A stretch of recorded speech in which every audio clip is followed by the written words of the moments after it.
देखिए, network fault जो कितने प्रकार के फॉल्ट आते हैं मोबाइल के अंदर नेटवर्क फॉल्ट में। तो सबसे पहले जो फॉल्ट आता है वो नो सर्विस आता है, ध्यान देंगे। तो नो सर्विस के दौरान हम कहाँ क्या देखते हैं? तो नो सर्विस के दौरान जब मोबाइल में नो सर्विस तब आता है जब आपका RFIC में दिक्कत होता है या MEI नंबर में दिक्कत हो या बेसबैंड अननोन हो, तब आपका क्या आएगा? नो सर्विस आएगा। तो नो सर्विस के दौरान हम इस पर कुछ वोल्टेज को चेक करते हैं। RFIC पे वाटर 2965 IC लगा हुआ है, SBRB IC लगा होता है। तो हम इस पर कुछ वोल्टेज चेक करेंगे सबसे पहले और उसके बाद काम करेंगे। तो सबसे पहले मोबाइल का MEI नंबर हम चेक करेंगे। उसके बाद बेसबैंड में जाकर के बेसबैंड चेक करेंगे कि बेसबैंड मेरे मोबाइल में है कि नहीं है मोबाइल। अगर बेसबैंड है और MEI नंबर है, ये दोनों चीज उसमें है, तब हम RFIC को ट्रेस करते हैं, चेक करते हैं। RFIC पर PMC वोल्ट आता है 1.8 या 1.7 वोल्ट, जो PMIC इसको वोल्टेज देता है। उसके बाद ये 1 वोल्ट के लगभग या 1.2 वोल्ट के लगभग PM से ही आता है इसमें वोल्टेज। अगर ये दोनों वोल्टेज मिल रहा है और फिर भी RFIC काम नहीं कर रहा, तब हम RFIC को हम लोग चेंज करेंगे या रिवॉल्व करेंगे। लेकिन जब आपका ये दोनों वोल्ट नहीं मिलेगा, तब हम PMIC को रिवॉल्व करेंगे या चेंज करेंगे। तो हम यहाँ पर चेक करके देख लिए कि ये वोल्टेज अगर मिल रहा है 1.8 और 1 वोल्ट के लगभग, वाटर 2965 IC के ऊपर में 2 बड़ा कैपेसिटर लगाओ, सारा कैपेसिटर छोटा होगा और 2 कैपेसिटर बड़ा कैपेसिटर लगा होगा, वहां पर आपको वोल्टेज चेक करना। यहाँ पर अगर वोल्टेज चेक करें, वोल्टेज आ रहा है फिर भी नो सर्विस में से है, तब RFIC पर काम होगा। अगर यहाँ दोनों पर वोल्टेज नहीं आता है, तब PMIC पर काम करना हो। आगे बढ़ेंगे। ये फर्स्ट मॉड्यूल है। ये सबसे पहले यही एंटीना स्विच से डायरेक्ट रूप से जुड़ा होता है। PFO को पहचान करने के लिए PC बोर्ड में सबसे ऊपर और प्रिंटेड IC होता है और उसके नजदीक एंटीना स्विच लगा होता है। क्या लगा होता है? एंटीना स्विच यहाँ से लगा होगा तो हम समझ जाएंगे कि ये PFO है। ये 2G 3G बैंड इसी में होता है और इंटरनली एंटीना स्विच इसी के अंदर होता है। एक antenna switch, external antenna switch यहाँ लगा है और इंटरनल एंटीना स्विच इसके अंदर लगा है। तो फोन मॉड्यूल इसी को बोला गया है। तो यहाँ से ये रिसीविंग और ट्रांसमिटिंग करेगा। तो 2G में जब हम कॉलिंग के दौरान बातचीत करते हैं तो 2G बैंड में जाके बात होता है या 3G। तो हम बैंड को सिलेक्ट करके देखते हैं, मैनुअल में जा करके और बैंड को सिलेक्ट करते हैं। अगर बैंड को सिलेक्ट करते हैं, वहां पर जो बैंड नहीं बनता है, यहाँ 2G खराब होगा, 3G खराब होगा तो 3G बैंड नहीं बनेगा। अगर 4G खराब हो तो 4G बैंड नहीं बनेगा और सारा बैंड बनेगा और 4G बैंड नहीं बनेगा। जब 4G बैंड नहीं बनता है तब इस IC पर काम किया जाता है। 4G IC 4G PA अगर खराब हो जाता है तो डाटा नहीं चलेगा। ध्यान देंगे, क्या नहीं चलेगा? डाटा नहीं चलेगा। तो हम 100% जान पाएंगे कि आपका 4G IC खराब है। यही डाटा को रिसीव और ट्रांसमिट करता है। ये खराब होगा तो आपका सेट इमरजेंसी में होगा। अगर मान लीजिए इसका कुछ वोल्टेज मिस हो जाता है, इसका जो VTH वोल्टेज 4.2 का वोल्टेज मिस हो जाए या यहाँ पर वोल्टेज नहीं आ रहा है, तो सेट क्या किस चीज में चल जाएगा? इमरजेंसी में रहेगा। या कभी कभी जो 5G मोबाइल है वो नो सर्विस पे चला जाएगा। तो हम इसका वोल्टेज चेक करेंगे और कॉलिंग के दौरान आपका बातचीत नहीं होगा और कॉल जब उस सेट पे लगाएंगे, जिस सेट में खराबी है उसमें कॉल कभी लगेगा नहीं और उस मोबाइल से किसी और मोबाइल पर कॉल नहीं लगेगा। और जिस वजह तो समझ जाएंगे मेरा 2G 3G PA खराब है, फ्रंट मॉड्यूल खराब है, तब इस पे काम करेगा। और इसको काम करने से पहले कुछ वोल्टेज इसको चेक करना, जैसे कि कौन कौन सा वोल्टेज चेक करना है। तो VTH वोल्टेज को चेक करना है, ये VTH वोल्टेज को चेक करेंगे। और जो एनेबल कर रहा है PMIC उसका वोल्टेज हम लोग चेक करेंगे 1.8। और देखिए यहाँ पर SDA और SCL लिखा हुआ है, सीरियल डाटा और सीरियल क्लॉक यहाँ पर लिखा हुआ है। अगर ये भी कोई वजह से मिस हो जाए इसका प्रिंट से, तो भी इमरजेंसी या नो सर्विस आ जाएगा। ये भी ध्यान रखना है, ये CPU से जुड़ा जो डाटा है ये डाटा इसको I2C प्रोटोकॉल से इस आईसी से इंटरनली रूप से जोड़ करके इसका जो डाटा होता है और CPU रिसीव करते रहता है। कब क्या इसे करवाना है, ये CL के क्लॉक और डाटा लाइन से ये काम करेगा। तो ये भी अगर मिस हो जाएगा तो आपके सेट में नो सर्विस आ जाएगा और कोई भी प्रॉब्लम चेंज करेंगे प्रॉब्लम सॉल्व नहीं होगा। तो ये भी देखना है मैं हमको, और ये वोल्टेज लाइन VPH भी चेक करना है और एनेबल सिग्नल भी चेक करना है। और कुछ लाइन जो इससे यहाँ से यहाँ सिग्नल लाइन है, ध्यान देंगे इसमें कुछ कंपोनेंट्स लगा है। अगर वाटर 2965 हम लगा रहे हैं और कोई ये कंपोनेंट्स अगर मिस कर जाता है तो आपके मोबाइल में नो सर्विस आ जाएगा। और ये यहाँ से यहाँ सिग्नल लाइन है, यहाँ से क्या करता है ये बाईपास सिग्नल, यहाँ पर देखिए RX लिखा हुआ है। RX का मतलब होता है रिसीविंग। क्या होता है? रिसीविंग। ये जो रिसीव करेगा सबसे पहले किसको बताएगा? वाटर 2965। और वाटर 2965 ये अगर मॉड्यूल खराब हो जाता है रिसीविंग करने वाला, ये क्या करता है लो बैंड को ये पास करता है और हाई बैंड को ये रोक लेता है। लो बैंड सिग्नल को ये पास करेगा और हाई बैंड सिग्नल को रोक लेगा, इसलिए कि लो सिग्नल इसी से काम करता है। अब ये हाई सिग्नल पर ये काम करता है, यहाँ पर से क्या करेगा लो सिग्नल को ये रोक देगा, हाई सिग्नल को ये जाने देगा। और यहाँ जब इसमें आएगा तो ये रिसीविंग करके और ट्रांसमिटिंग कर देगा इस आईसी के लिए। और ये आईसी देखिए कुछ सिग्नल है, FFC लिखा है, FFB लिखा हुआ है, ये फ्रीक्वेंसी बेस पर काम करता है जो CPU को हमेशा इंडिकेट करते रहता है कि कौन सा सिग्नल इससे आ रहा है, हाई बैंड आ रहा है या लो बैंड आ रहा है ये सिग्नल। और इससे भी क्लॉक और डाटा क्या है यहाँ पर जुड़ा हुआ है। क्लॉक और डाटा से इसके अंदर इंटरनली रूप से जोड़ करके मैसेज इससे करता है और इसे कॉन्टैक्ट करता है। और ये भी दिक्कत हो जाए इसी RFIC में, वाटर 2965 आईसी में प्रिंट कवर जाए, यहाँ से कंपोनेंट्स कवर जाए, कोई कंपोनेंट्स वाटर 2965 आईसी को जब हम लोग निकालते हैं तो सबसे पहले इसका हम एक फोटो ले लेते हैं मोबाइल से और उसके बाद इसको हम रिवॉल्व करके डालते हैं। अगर एक भी वोल्ट यहाँ से मिस हो जाएगा, ध्यान दें, एक भी कंपोनेंट्स यहाँ से निकल जाए कोई वजह से, तो आपके मोबाइल में नो सर्विस आएगा।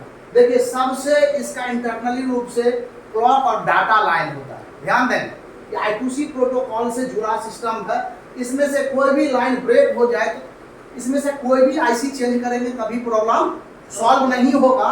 तो इसको भी आपको याद रखना और कोई भी कंपोनेंट्स मिस नहीं होना चाहिए रिवॉल्विंग के दौरान, ये हमेशा आपको ध्यान रखना। इसके नज़दीक जितना भी कंपोनेंट्स है और RFIC को पहचानेंगे कैसे, तो देखिए मोबाइल में सबसे बड़ा सेक्शन जो होता है वो नेटवर्क सेक्शन ही होता है। और नेटवर्क सेक्शन में ये दोनों आईसी प्रिंटेड आईसी होता है। ध्यान देंगे ये दोनों आईसी प्रिंटेड आईसी होता है, इसमें प्रिंट होता है। लेकिन एक ही आईसी मोबाइल RFIC वाटर 2965 या SDR आईसी, ये आपको बॉल आईसी मिलेगा। इससे आप पकड़ लेंगे और इसके नजदीक ज्यादा से ज्यादा स्पेयर लगा होगा। क्या लगा होगा? स्पेयर यहाँ से घिरा होगा और ये बॉल आईसी होगा, इससे हम पकड़ लेंगे कि ये RFIC। जब नो सर्विस में से जाता है तो इसी आईसी पर काम करना पड़ता है और इस आईसी को हम पहले रिवॉल्व करेंगे। अगर नहीं होता है तो इसको हम चेंज करेंगे, इसको चेंज कर देंगे, अच्छा रहेगा। चेंज क्या करना है, मार्केट में वाटर 2965 60 रुपया से लेकर के 150 रुपये में OG आता है, उसको हम ले लेंगे और इसका हम निकाल करके प्रिंट साफ कर देंगे और उसमें बॉल बना हुआ रहता है, सिर्फ रख करके हमको लगा देना है और प्रॉब्लम नो सर्विस का प्रॉब्लम सॉल्व होगा। आपका बेसबैंड अननोन हो जाए तो बेसबैंड होता कहाँ है? इस आईसी के अंदर में बेसबैंड होता है। पहले के मोबाइल में क्लॉक क्रिस्टल नहीं, RF क्रिस्टल लगता। RF क्रिस्टल यहाँ पर लगा होता था, वो फ्रीक्वेंसी को हाफ करके एनालॉग से डिजिटल में चेंज कर दिया जाता है। अब ये जानेंगे किस सिद्धांत पे काम कर रहा है, तो हम यहाँ जानेंगे कि कोई भी सिग्नल को यहीं से प्राप्त किया जाता है या रिसीव किया जाता है और यहीं से ट्रांसमिट किया जाता है। यहाँ से डिवाइडर सर्किट होता है, यहाँ से क्या होता है? डिवाइडर सर्किट होता है। इसलिए यहाँ पर आपको कोई GR या कोई बिट ही मिलेगा आपको, इसलिए कि इसके परिपथ में यहाँ कॉइल लगा हुआ, ध्यान देंगे कॉइल यहाँ पैरेलल रूप से लगा हुआ है कि इसका ये छोर भी बीप आएगा, तो आपको मालूम नहीं चलेगा कि इस लाइन में क्या आपका ओपन हो गया है। तो हम इस लाइन को चेक करने के लिए, डिवाइडर से चेक करने के लिए इस कॉइल को ओपन करके हटाएंगे और इस कॉइल को ओपन करके हटाएंगे, और तब आपका किससे इसका कंटिन्यूटी चेक करेंगे, वायर का, और यहाँ से इसका एंटीना स्विच पीएफओ से जुड़ा हुआ है कि नहीं, इसका कंटिन्यूटी हम लोग लेंगे। अगर यहाँ ये दोनों कॉइल हम नहीं हटाते हैं तो ग्राउंड से ये पथ अगर ओपन भी कॉइल हो जाए तो ये भी बीप मारेगा और यहाँ भी बीप आएगा, तो आपको मालूम ही नहीं चलेगा कि आपके इस लाइन में कौन सा मिसिंग लाइन है। तो हम यहाँ क्या करेंगे, इसको चेक करने के लिए यहाँ से दो कॉइल, इसमें दो कॉइल लगाया जाता है जिसको हम लोग डॉटेड कॉइल और ट्रू कॉलर कॉइल बोलते हैं, सिग्नल को फिल्टर करने के लिए। तो यहाँ पर ये कॉइल को हमको हटा करके इस लाइन को चेक करना होता है। कॉइल इसलिए कि सीरीज रूप से लगा हुआ तो क्या आएगा, बीप आएगा, और यहाँ पर कॉइल लगा हुआ तो बीप आएगा। तो इस कॉइल को दोनों को हटा करके तब हम यहाँ से चेक करेंगे कि इस लाइन तक बीप है कि इस कॉइल तो ओपन नहीं हो गया, और इसको भी चेक करेंगे यहाँ तक एंटीना स्विच तक जुड़ा हुआ है कि नहीं, ये मिस तो नहीं हो गया। जब इसको फाइनली रूप से हम चेक करेंगे यहाँ से और यहाँ एंटीना के बीच में खराब होता है तो इमरजेंसी में आपका सेट आता है। किसमें आता है, इमरजेंसी में आएगा या लो नेटवर्क आएगा, क्या आएगा, ये अगर खराब हो जाए यहाँ से antenna switch, antenna tip, RF cable, ये सब अगर ओपन हो जाए, खराब हो जाए, शॉर्ट हो जाए केबल, तो क्या आएगा आपको, इमरजेंसी या नेटवर्क वीक आएगा। तो ये दोनों के दौरान हम कहीं नहीं देखेंगे, बस एसी पे एंटीना पैड को, एंटीना टिप्स को, एंटीना स्विच को हम लोग सिर्फ चेक करेंगे, प्रॉब्लम सॉल्व होगा यहाँ से दोनों, यहाँ से यहाँ तक। दूसरा प्रॉब्लम है कि अगर मोबाइल में उसके बाद कोई भी दिक्कत हो, नो सर्विस में से चला जाता है। अब नो सर्विस के दौरान क्या क्या चीज चेक करेंगे, तो नो सर्विस अगर जियो का सिम लगाते हैं तो जियो का सिम 2G 3G नहीं है, सीधा वो क्या है 4G है। तो 4G अगर नो सर्विस आता है तो सबसे पहले हम 4G आईसी को चेक करेंगे, इसलिए कि सेट में हम लोग कौन सा सिम लगाए हुआ है, जियो का सिम लगाए, और जियो का सिम में 4G नेटवर्क होता है। और ये आईसी अगर खराब हो जाए कोई वजह से, अगर इसको VPH वोल्टेज ना मिले, अगर यहाँ पर VPH नहीं मिल रहा है, यहाँ पर VPH मिल रहा है, इससे बाईपास जंपर इसको हम कर देंगे तो VPH मिल जाएगा। ध्यान देंगे, अगर उसके बीच में यहाँ पर देखिए APT आईसी लगा हुआ है, इसको भी VPH मिलता है। अगर यहाँ पर VPH नहीं है, यहाँ से बाईपास जंपर इसको कर देंगे, VPH इसको मिल जाएगा। अब यहाँ पर है इनेबल सिग्नल, PM से मिलता है 1.8, ये इनेबल करता है 4G आईसी को, इनेबल कर देता है। क्या करता है, ये तब तक स्लीप मोड में होगा जब तक 1.8 वोल्ट इसको मिल ना जाए। अगर 1.8 वोल्ट मिल जाएगा, ये 4G नेटवर्क को ये रिसीव कर लेगा और ट्रांसमिट कर देगा। और यहाँ पर देखिए APT का मतलब होता है, ये जो APT आईसी है, ये APT आईसी को अलग से CPU से एक सिग्नल दिया जाता है, क्लॉक और डाटा, और ये सिग्नल बेस पर काम करता है और ये ट्रैक करता है। क्या ट्रैक करता है, इस आईसी में 2.9 वोल्ट या 1.9 वोल्ट के लगभग EPT वोल्टेज देता है। मीडियाटेक में ये आपको देखने के लिए मिलेगा। तो यहाँ पर हम लोग APT आईसी को भी चेक करेंगे। अब देखेंगे कि APT आईसी को कैसे चेक करेंगे। APT आईसी को VPH लाइन चेक करेंगे, VPH वोल्टेज 4 पॉइंट मिल रहा है कि नहीं, ये आउट कर रहा है कि नहीं, उसमें कॉइल बूस्ट कॉइल लगा होता है उसके नजदीक, और आउट कर रहा है 1.8 या 2.9 के लगभग वोल्टेज बना रहा है कि नहीं, उस बेस पर आईसी काम कर रहा है कि नहीं, ये हम देखेंगे। ये ट्रैक को हम कोई भी प्रिंटेड आईसी को निकालने के लिए हम क्या करते हैं, क्या मान लीजिए इस आईसी पर हमको काम करना है, हम जानते हैं कि सारा मैनुअल में जाकर के हम सर्च किए, तो वहाँ देखेंगे कि बैंड सर्च हो रहा है, वहाँ पर 2G 3G 4G हम एयरटेल सिम लगाएंगे तो एक बार में परफेक्ट रूप से हम जान पाएंगे कि किस आईसी में प्रॉब्लम है। तो आपको एयरटेल में 2G 3G 4G होता है, उसमें मैनुअल सर्च किए और देखें कि यहाँ पर सारा बैंड बन रहा है और एक बैंड नहीं बन रहा है 4G बैंड। कौन सा बैंड नहीं बन रहा है, 4G बैंड नहीं बन रहा है। तो हम 100% हमको मालूम है कि 4G आईसी खराब है। तो 4G आईसी का सारा चीज चेक किए, इस पर सारा वोल्टेज भी मिल रहा है, फिर भी 4G आईसी काम नहीं कर रहा है। तो इस आईसी को क्या करेंगे, हम लोग निकाल लेंगे। क्यों खराब हो जाता है, देखिए सभी आदमी डाटा का काम बहुत ज़्यादा मोबाइल में होता है, गेम खेलना, कोई भी नेट से जोड़ना, तो ज़्यादा से ज़्यादा लोड 4G आईसी पे होता है। और इस आईसी के अंदर जो प्रिंट होता है वो ड्राई हो जाता है। क्या होता है? वो प्रिंट ड्राई हो जाएगा और एक दूसरे के बीच में गैप आ जाएगा, तो ये काम नहीं करेगा, तो उसको हम लोग निकाल लेंगे और डिसोल्डर वायर से पीपीडी पेस्ट को साफ कर लिए और फिर ये पीपीडी पेस्ट 183 इस पर साफ करके डाले और फिर इसको प्रिंट बना करके इसको हम डाल देंगे, तो प्रॉब्लम क्या हो जाएगा? सॉल्व हो जाएगा। अगर डालने के बाद भी सॉल्व नहीं होता है तो 4G आईसी को हम लोग चेंज कर देंगे। लेकिन इसमें कोई भी आईसी लीकेज हो जाएगा तो सेट डेड हो जाएगा। हम लोग पूरा खोज लेते हैं, डेड सेट है, प्रॉब्लम सॉल्व नहीं होता है, तो हम लोग VPH लाइन का FR रीडिंग चेक करते हैं। FR रीडिंग में 800-900 के लगभग अगर है तो आपको याद होना चाहिए कि VPH लाइन, इसमें सभी में VPH लाइन जा रहा है, 2G 3G PA में और PFO PA में जा रहा है, और ज़्यादा से ज़्यादा लोड काम करने के वजह से ये लीकेज हो जाता है और सेट को डेड प्रोसेस में डेड हो जाएगा। सेट वहाँ पर स्विचिंग होगा, मिली एम्पियर में स्विचिंग होगा और पूरा जीरो हो जाएगा। तो हम 100% जान पाएंगे कि आपका ये दोनों आईसी में कोई एक आईसी जो है लीकेज हो गया है।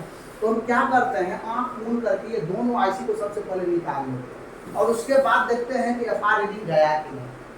अगर वहाँ पर FR रीडिंग है तब ये आईसी से प्रॉब्लम नहीं, उस आईसी को फिर से लगा देंगे।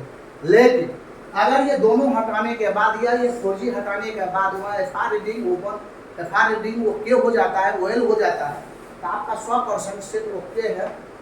अब सेट ऑन भी होगा, सिर्फ इस आईसी को, जो आईसी निकालने से FR रीडिंग चला गया है उसी आईसी को हम लोग चेंज कर देंगे, प्रॉब्लम सॉल्व हो जाएगा। ये ध्यान रखेंगे। मान लीजिए कि पूरा सब चीज हम ये सब चेंज करके देख लिए, ट्रेसिंग करके देख लिए, फिर भी नेटवर्क नहीं आ रहा है, उसके बाद CPU का काम होता है। CPU का काम क्या होता है? CPU एक डाटा I2C प्रोटोकॉल से हर आईसी से जुड़ा होता है। अगर हर आईसी जो SDL और क्लॉक जो जुड़ा हुआ है, कोई अगर मिस हो जाएगा तो नेटवर्क नहीं आएगा और नो सर्विस में होगा और वहाँ पर बेसबैंड भी अननोन हो जाएगा।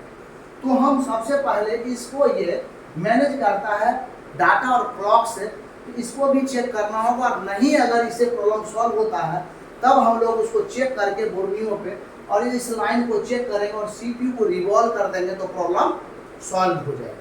हम लोग जाते हैं अनजान पर, क्या करता है कि RFIC चेंज करेगा, नहीं होगा सॉल्व, 4G IC चेंज करेगा, नहीं होगा solve, 2G 3G IC change करेगा, सॉल्व नहीं हो रहा तो फिर वो छोड़ देगा।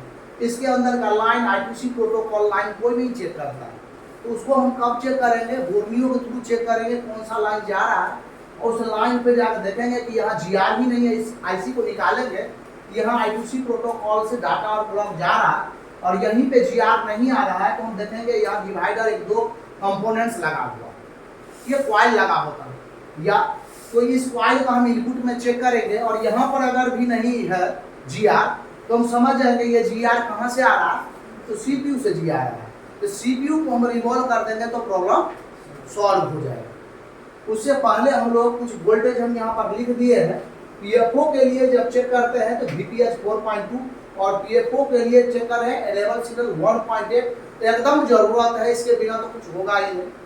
उसके बाद 4G IC का 4.2 VPH, EPT 1.9 से लेकर के 2.8 और 4G IC 1.8 एनेबल सिग्नल को चेक करेंगे और RFIC PM से जो वोल्ट आता है 1.8 और 1 वोल्ट के लगभग, ये चेक करेंगे। आजकल क्रिस्टल इसी के अंदर इनबिल्ड हो गया, इसी के अंदर RF क्रिस्टल क्या हो गया? इनबिल्ड हो गया। बेसबैंड इसी के अंदर इनबिल्ड हो गया और सिम का कनेक्शन भी कुछ इसमें इनबिल्ड हो गया। अगर इसको सही से नहीं यूज लगाएंगे तो इंसर्ट सिम आ सकता है। इसमें कुछ सिग्नल ऐसा है जो आपको सिम जैक से डायरेक्ट रूप से ये जुड़ा हुआ सिग्नल, तो अगर सही से ये नहीं लगेगा तो आ जाएगा, क्या आ जाएगा? No SIM card, emergency, no SIM card, emergency डालें।